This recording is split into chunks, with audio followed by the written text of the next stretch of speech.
nearly 800 on the Fisk story of the Fisk Jubilee Singers. For this final segment, we've decided to devote the entire segment to a story of the Fisk Jubilee Singers in song. This is the story that made the Fisk Jubilee Singers known as the Music City of the nation.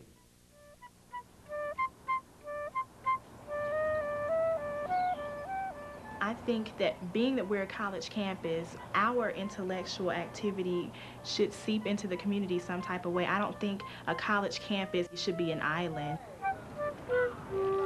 Take, for instance, if I'm a student, then I don't just feed off what Fisk has to give to me. I think there's some responsibility to give back.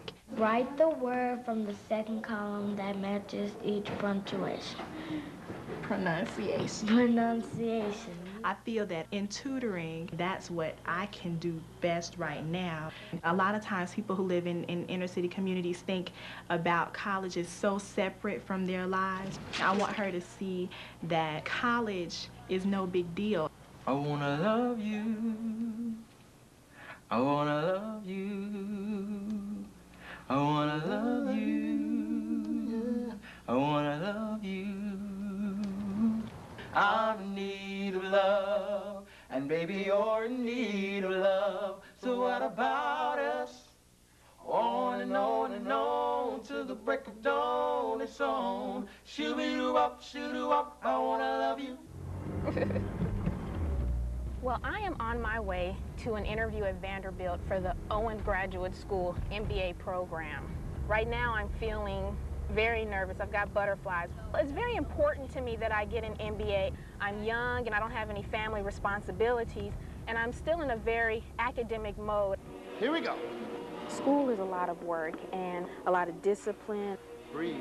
I find that students get caught up in the activities and in the schoolwork, and they start to get a little burnt out.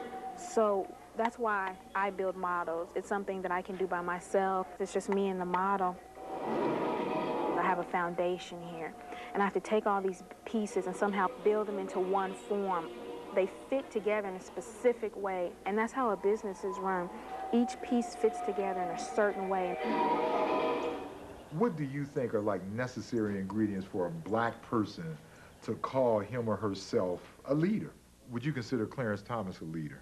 Well, you want a leader, I guess, to have some of the same values and ideas that you have. I don't necessarily agree with some of the things that Clarence Thomas does, but I guess under my definition, he probably would be considered a leader. But what about Colin Powell? He's a person that white Americans hold, in general, if you look at the polls, in very, very high esteem. I know as far as his role in the military and in fighting our wars and bringing our troops home, he was very successful, but has he really made any statements about the social condition in America? And as far as I know, he hasn't.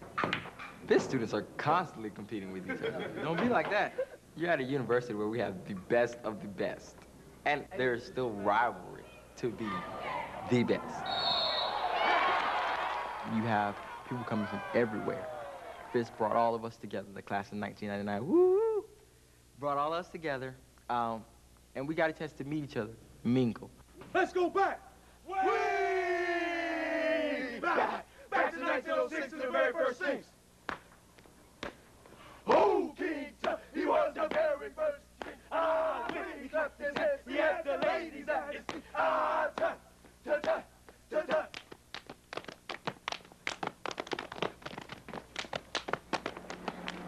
For my Mellon Fellowship, I'm doing my paper on Caribbean literature. We have a Caribbean literature teacher here, but instead of just using her as a resource, I can go to Vanderbilt and talk with their professor so that instead of having one perspective, I have two.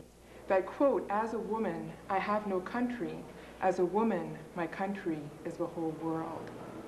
What do you think that's evoking?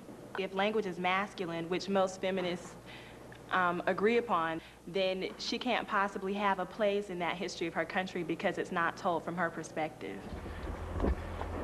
Learning about African American history wasn't always important to me. I'm from the inner city. I think it became important when I was doing some research for a project, and I read in Time magazine that African American males between ages of 18 and 25, we don't know ourselves. We don't use the history as a stepping stone.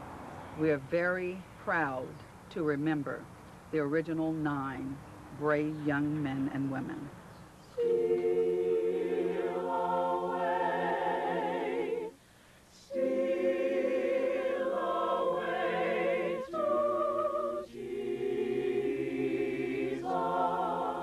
When you know about yourself, when you know about your history, that gives you an edge on all the competition. Fisk makes sure that you have that sense of self. Yes, we have to be proud of our history, but we have to want to make new history.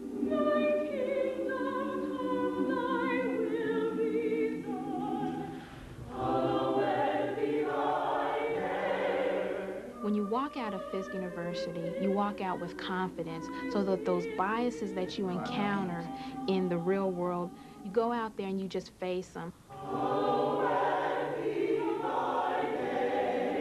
A lot of the students who may come here, they want to know how Fisk is going to better them and direct them in their lives. And so we have to give them examples of students who are making positive change while they're here and take that change into the world after they leave.